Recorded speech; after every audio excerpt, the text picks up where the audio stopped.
Hello.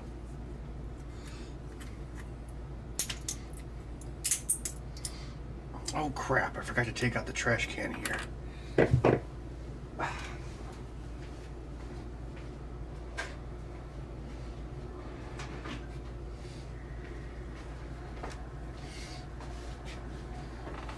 I'll just use this trash can.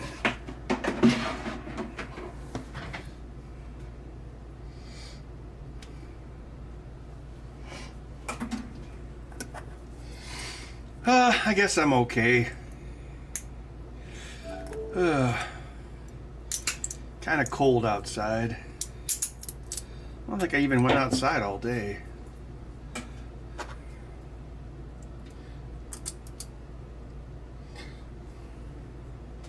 How are y'all doing?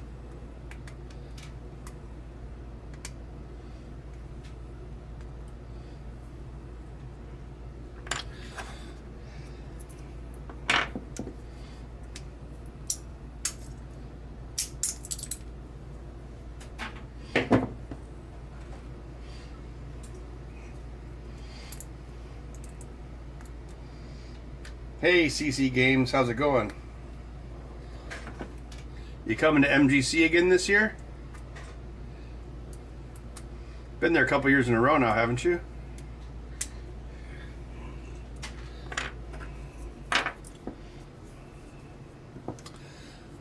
Some guy wants 4 of these, so I'm making them all, and they're all the same too. He wants 4 lefties, so I'm making them all match. So I was printing up these parts this afternoon.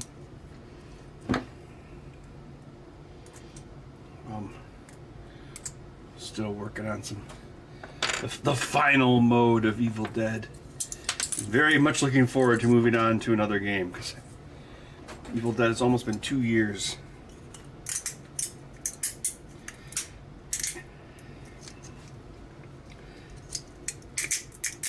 I would not be able to handle working on the same game for like 3 years or 5 years or whatever they do in the game industry. Well, I don't think like the whole studio doesn't work on the whole game the whole time. It's like depends on what stage of production they're in.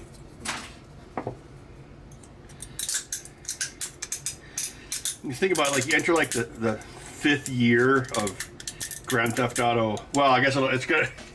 I guarantee Grand Theft Auto gets delayed. But yeah, imagine like in the 5th year of it, you're like, oh man, this is great. Yeah. Like Rockstar's release schedule is starting to look like a Fibonacci sequence, where it's like, oh yeah, we got a game in 1 year, then 2 years, then 4 years, then 5 years, and then whatever it would be. Well, Red Dead 2 was 2018, so that was 7 years ago. Yeah, if you think about the gaps between these games, it's getting crazy. Like, you had a 5-year gap between Grand Theft Auto 4 and 5, then 5 years between that and Red Dead 2, but now it's been 7 years. It's are the games really getting that much more complicated?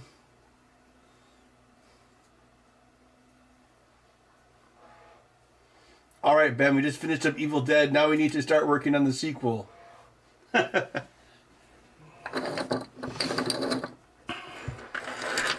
Oh no, they've actually they've been very open about. Actually, if I was Spooky, I wouldn't talk about it. But they want to do a sequel. They want to do Army of Darkness. I mean, it makes sense.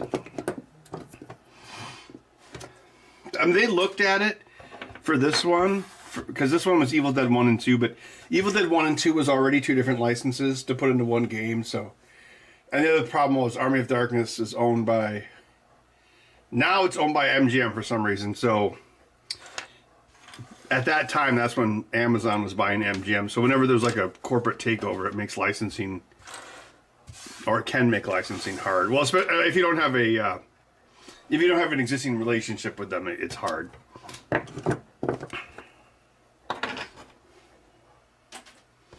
Like, we do a lot of Warner Brothers stuff.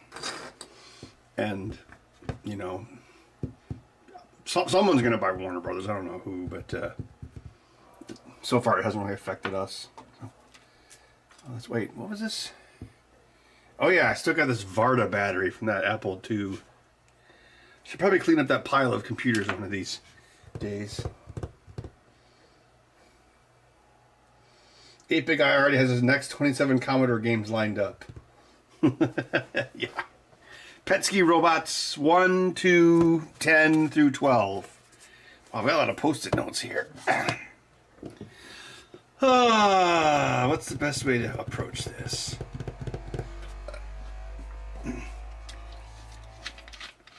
I made some more progress on the Voron printer build this weekend. When you get to the wiring part, it becomes a complete slog. So I made pretty good progress, and then like the wiring part's been like the last month and a half, so yeah.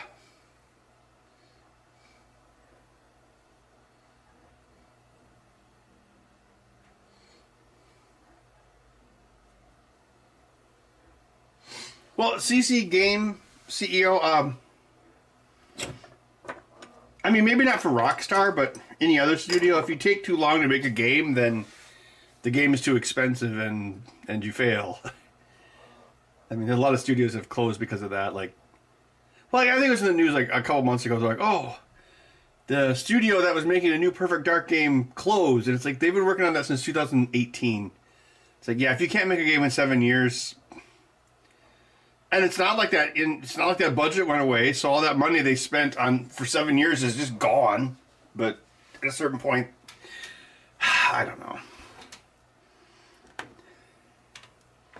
I think there's actually value in having limits and having, you know, like you have to do this. You have to do this fairly quickly. Yeah, because if there's no limit, or well, that's the same thing happened to Duke Nukem, like or Duke Nukem Forever. It's like you can read articles with them like back in like or even like the 1990s, and they kind of had this attitude of like, oh well, we made so much money off Duke Nukem, we could just develop this forever, and nope. Eventually, you run out of money. BlackBerry thought they were the kings of the world, and oh, we made so much money, we can just do this forever. Nope.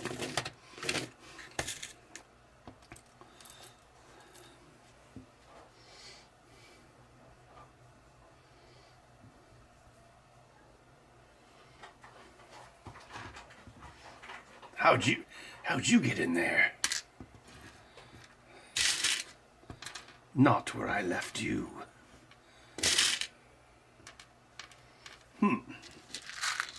I'm not getting that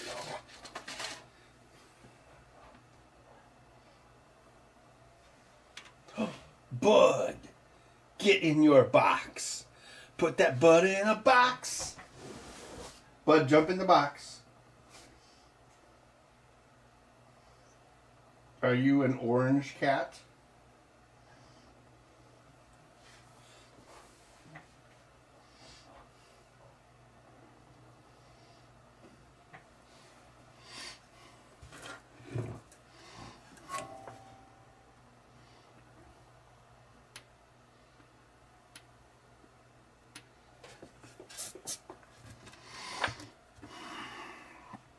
Yeah,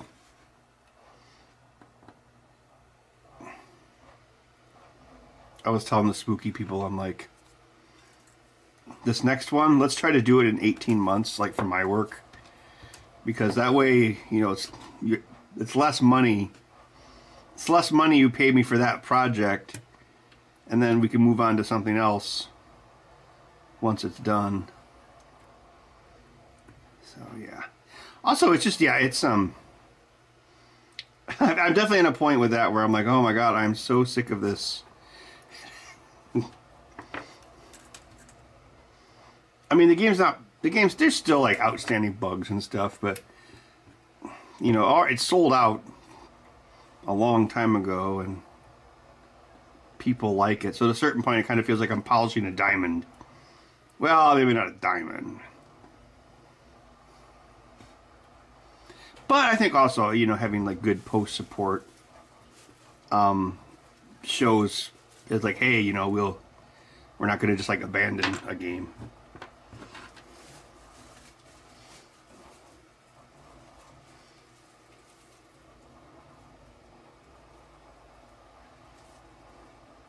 Laser paint PCBs?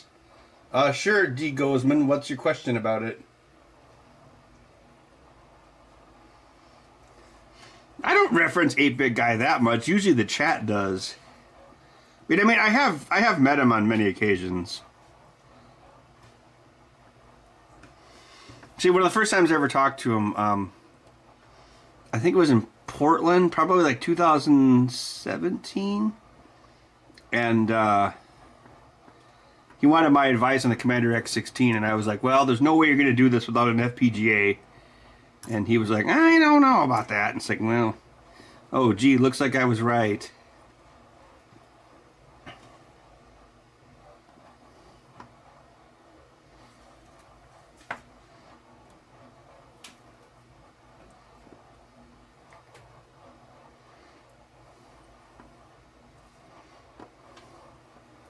Well, I mean, I've like done a lot of dumb hardware stuff over the years, but you know, I've done all the dumb hardware stuff, so now I know some things about it. So, you know, I was just giving him my opinion.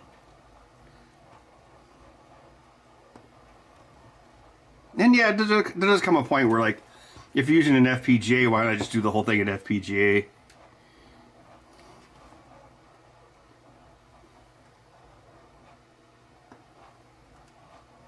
I also think, I don't know, like that chip he used, I don't know, it's not the greatest chip. I think he, well, I mean, I guess, did he even use it in 16-bit mode, or is it all 8-bit mode?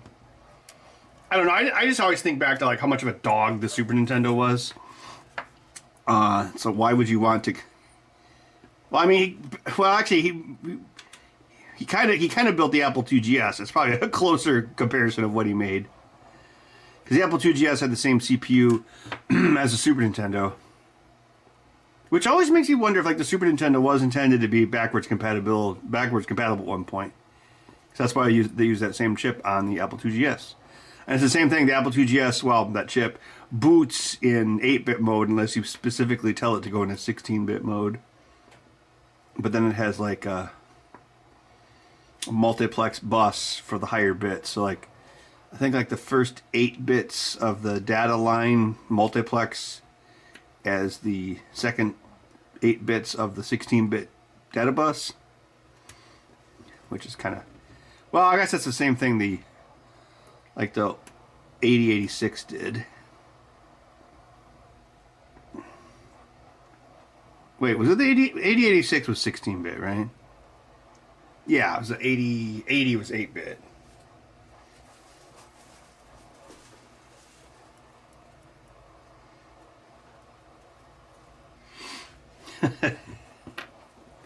Hey, I mean, blast processing, I know people make fun of it, but like, the Sega Genesis was clocked at twice the speed of the Super Nintendo. The Super Nintendo was kind of like the early crappy IBMs, like the PC Junior, where it had a 16-bit CPU, but to keep the cost low, the entire system was 8-bit. So that meant that it had to, like, it took it longer to transmit data because it was having to send 2 bytes at once instead of just 1. And Super Nintendo has the same limitation, whereas the Genesis is thoroughly a 16-bit system. Yeah, so... oh, and then there was also, if developers wanted to save money on the SNES, they would get the slow ROM, which is even slower yet. So, like there are, like, some Super Nintendo games that could be, like, under 2 megahertz.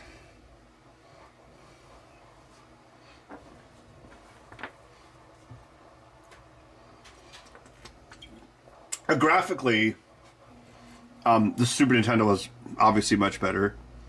And sound, well, the Super Nintendo's chip was obviously much more advanced because the Super Nintendo chip doesn't actually do any sound synthesis. Everything is recorded samples, which is kind of dumb because then you're, like, spending ROM space. That's why Nintendo or Super Nintendo had like that classic sound, because it kind of worked like those old tape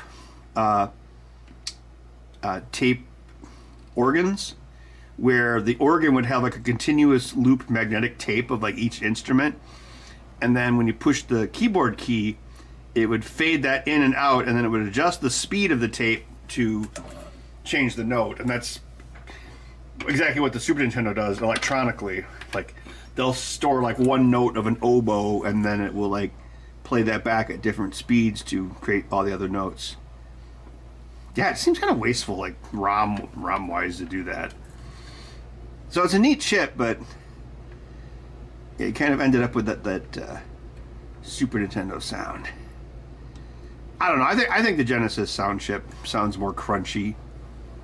Like, I'll take like Streets of Rage or Road Rash, like that cool crunchy music. I don't know. I think that sounds better than like all the echoey stuff on the Super Nintendo.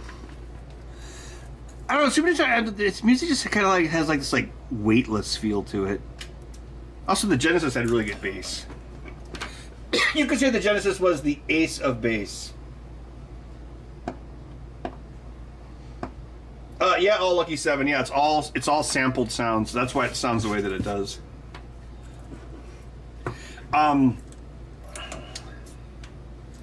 The sound chip on the SNES, which was designed by Ken Kudiargi, the PlayStation creator.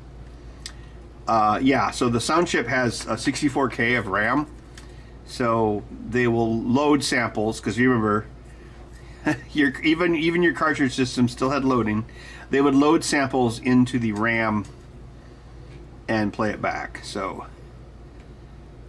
and well, if you compare it to the Sega Genesis, didn't have jack. I don't think it technically didn't have any. Well, I guess you could use the Z80, had like 8K. Yeah, that's why the voice samples were so much worse on the Genesis.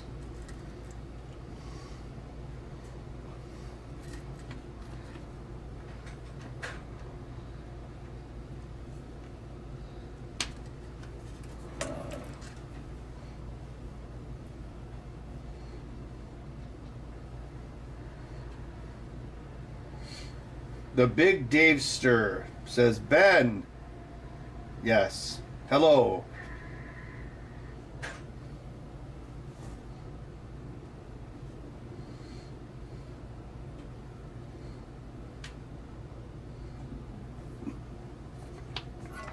$128 bytes of RAM? Wow. We're going to go back to that now.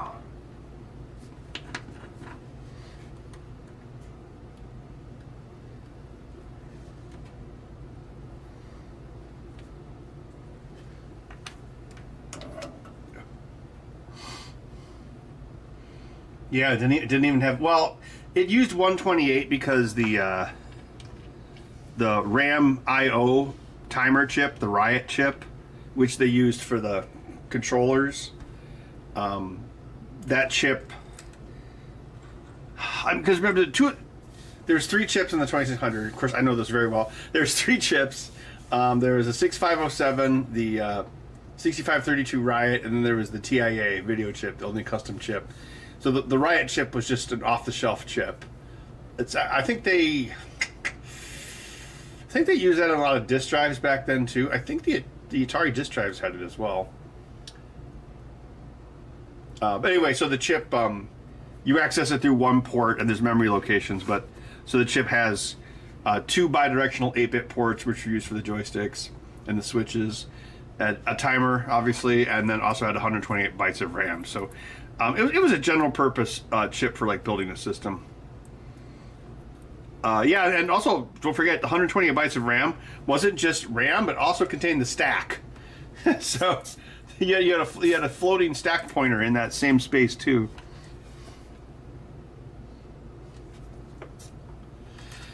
So if anyone's here that doesn't know what a stack is,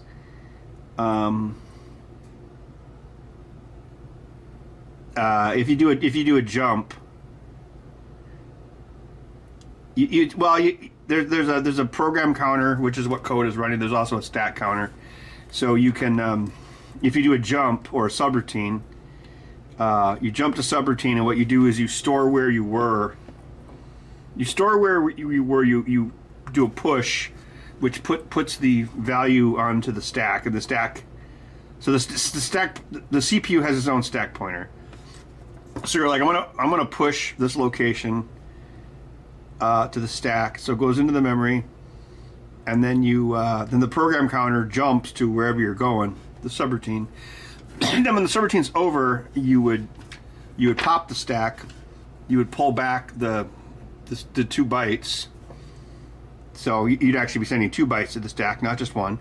So you pull the 2 bytes back of the stack to create your program counter, and then you know where to vector back to.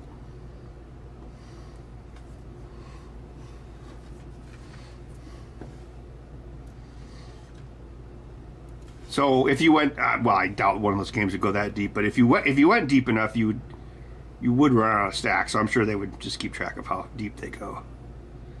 Does that sound like fun, bud? Well, that reminds me, I downloaded Godot and started playing around with it last week.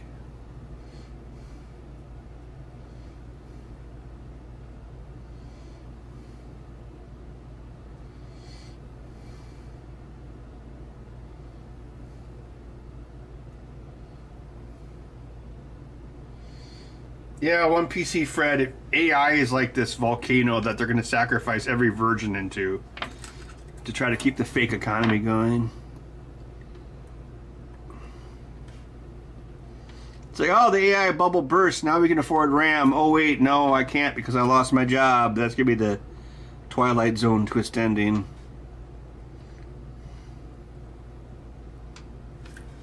Yeah, I was looking at my Amazon receipts, and my work computer, I think it was sometime last year, I had so many fucking things open at once, it was actually bogging down. I think running Fusion 360 was probably what pushed it over the edge, along with everything else. So I had like After Effects, Photoshop, Premiere, Unity, Fusion 360. So I had like 7 or 8 things. It actually got pretty slow, and I'm like, I only had put 32 gigs of RAM in that. So I'm like, I'm going to go online and buy 32 more gigs of RAM, so I'll have 64, which should be plenty. And even back then, I was like, wow, this is cheap. I think it was like $50. So yeah, I went on my Amazon the other day, and I'm like, how much did I spend for that 32 gigs of RAM, DDR4 RAM in, it would have been like May of 2015, and it was like $50. And that same RAM now is $230.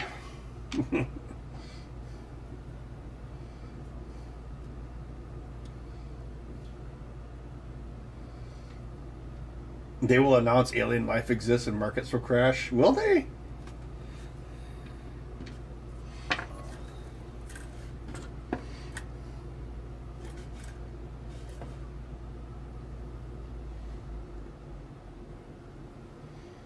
I don't know. I see a lot of people say, like, blank is a distraction from the Epstein files. It's like, actually, the Epstein files are probably a distraction from blank.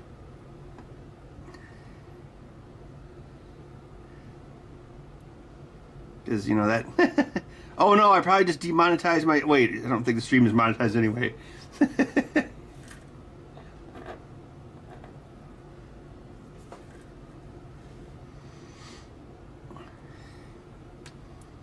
The list is blackmail. It's never coming out.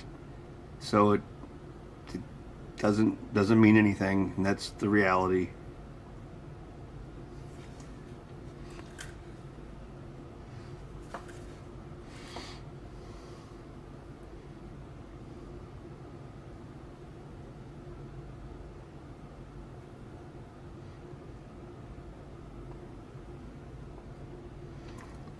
I think it's much more concerning to see what gold has done in the last not even 2 years. I know, because I remember the last time I bought some. I was a frickin' genius.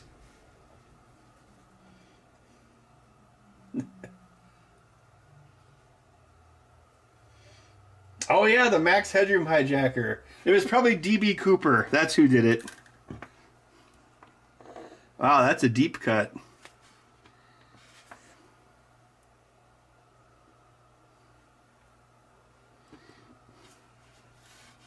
Yeah, I wonder how they did that. The max headroom thing. Maybe I could talk about max headroom on my Gen Explain show. But I don't even know if I can explain max headroom.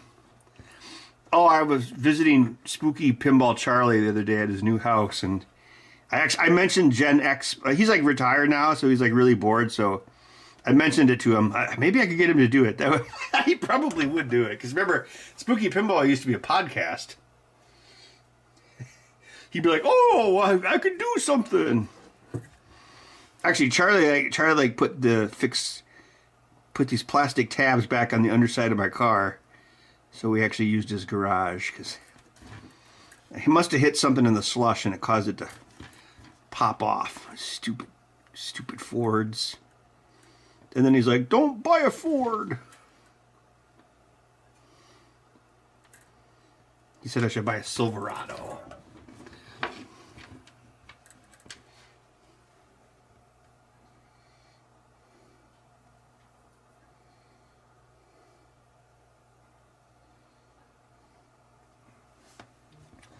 Inside job? Yeah, that sounds the most likely.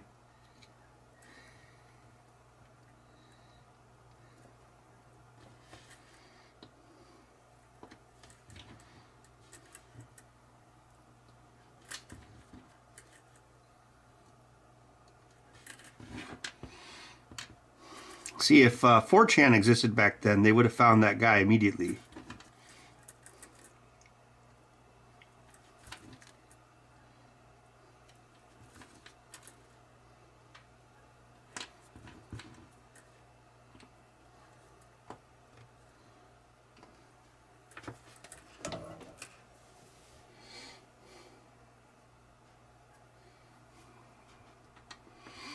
Yeah, didn't Max Headroom, didn't they cancel it, but then they brought it back for some reason?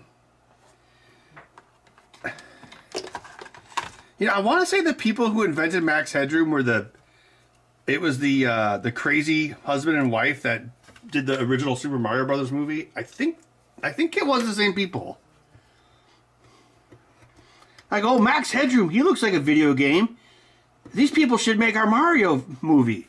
You know, that's exactly the thought process that took place. I'm not even gonna say that was probably the thought process that took place. That was the thought process that took place.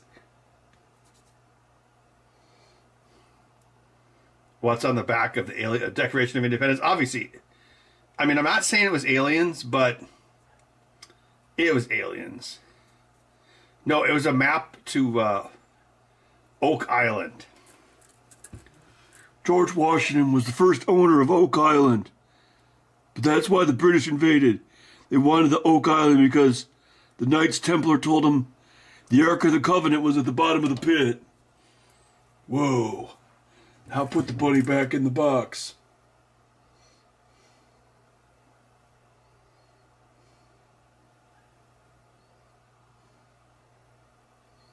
New Coke?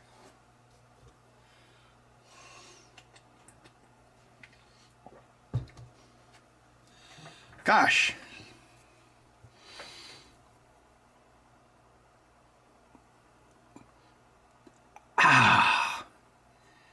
I know I tried it.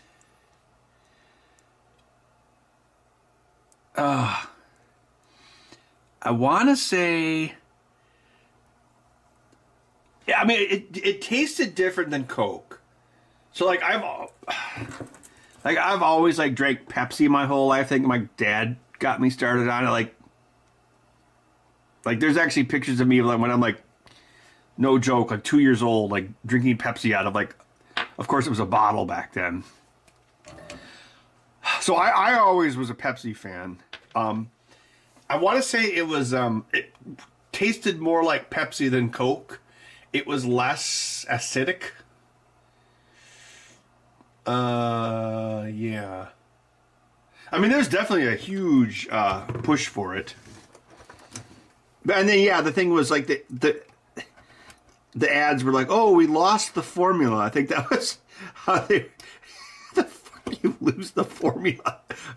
Oh, guess we can't make it. The one piece of paper fell off the machine. Now we're screwed. Yeah.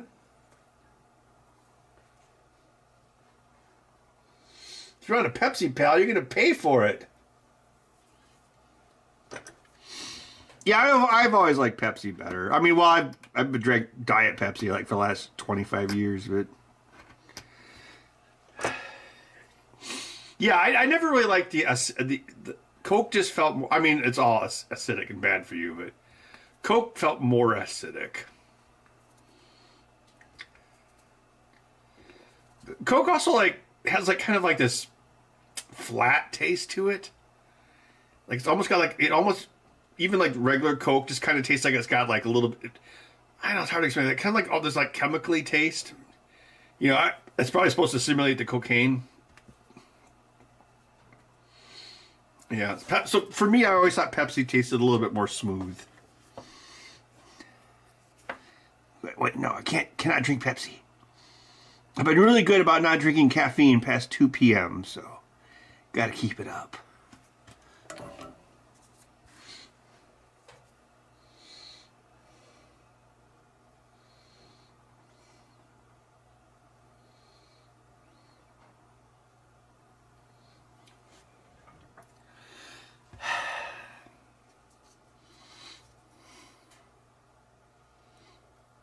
I think it's funny in the South how they call all soda Coke. What flavor Coke do you want? Can I get some Coke flavor Coke?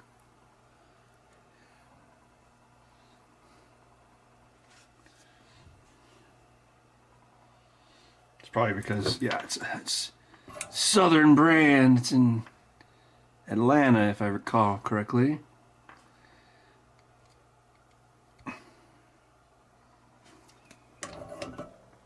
The lost city of Atlanta.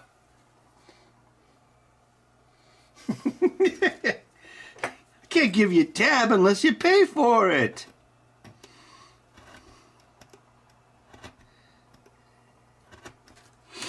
Oh, I was like hanging out in my garage last night, and I was like workshopping with ChatGTP about time travel and Back to the Future.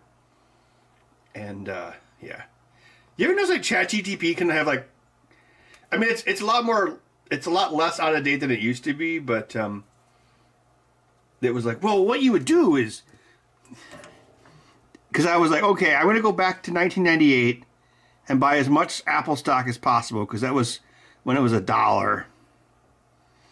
And so I was like, well, maybe the chat can come up with some ideas too. I was like, let's say I've got a shitty little DeLorean. What's the thing I can take? What's the thing that I can get in 2026 that I can take back in time and sell for more money in 1998 and then use that money to buy as much Apple stock as possible? And then that went down a road of that. Well, actually, the best thing you could take back in time that would be worth more money in 1988 would be money. But you'd have to make sure you got like, could you even get old enough like $100 bills? I mean, like Doc Brown had a bunch of old money, because you'd have to have bills that were, obviously you can't bring future currency because it'd be Confederate, counterfeit. The other idea I had was to buy like a whole pallet of like $20 DVD players, because in 1998 a DVD player was like $400. But then the AI is like, but all the modern DVD players would be HDMI only. And I'm like, oh, you're right.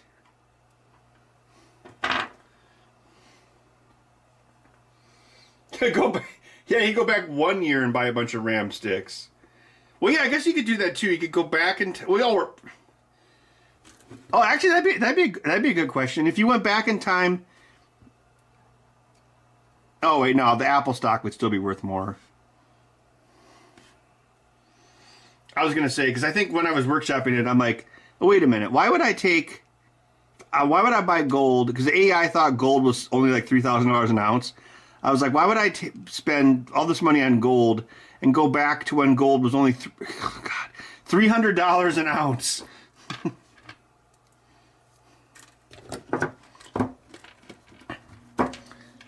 Well, the other thing that I thought of was buying like a pallet of like garbage Pentium 2 chips and then take those back to 1998.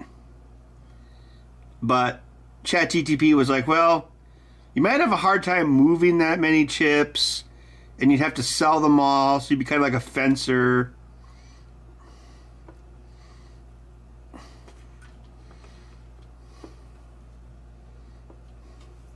I don't know. It's fun to run thought experiments like that with the AI.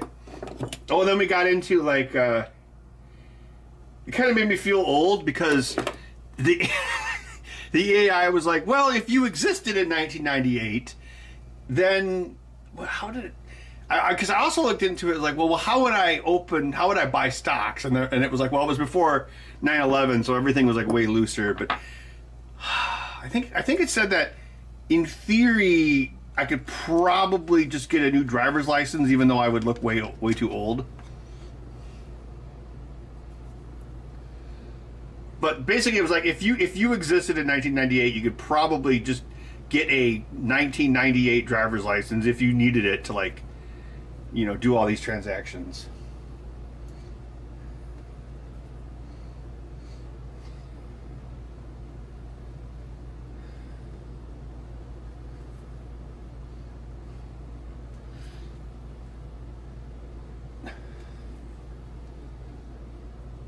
Well, Philip, well, not even 5 years. Actually, I did ask it that.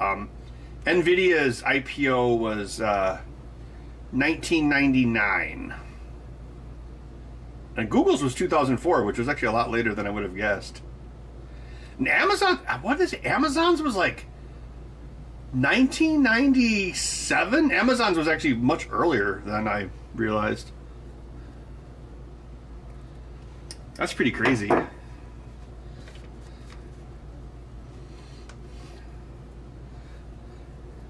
When did Amazon start selling everything? That was like the late 2000s, wasn't it? I mean, because everyone had heard of them. When was the Kindle? Was like, what, 2004? Because that was like their first product. But yeah, even their first product was still book related. I'm sure everyone here is old enough to see that this is a Gen X thing. But Amazon originally only sold books.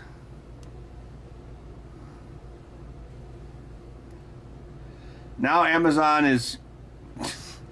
It's like the by and large corporation. Oh, if you, I think. Oh no, it was a YouTube video I saw. I saw this a YouTube video which had the whole history of the by and large corporation from Wall-E. So apparently it was a merger of two companies. One was like one that made plus size pants for men, and a yogurt company. So it was like the Buy yogurt company and the large pants company. Because of course somebody, well, that world building was apparently all done. It's actually pretty interesting. Because it talks about how like By and Large created like a post-scarcity society. But then like all these weird, and they basically took over the government. But then it talks about like all these weird like social things that happened, and yeah, it was an interesting video.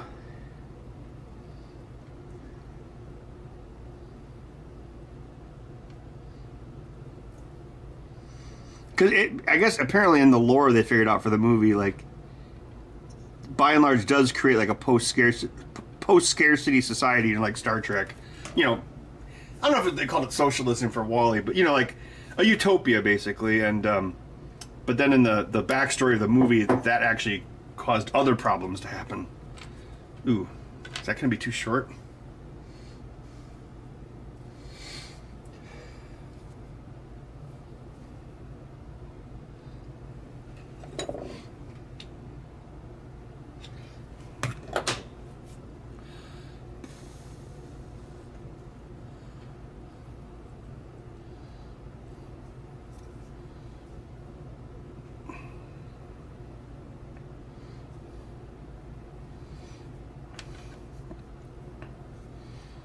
By and Large Superstore. Well, it's a lefty, so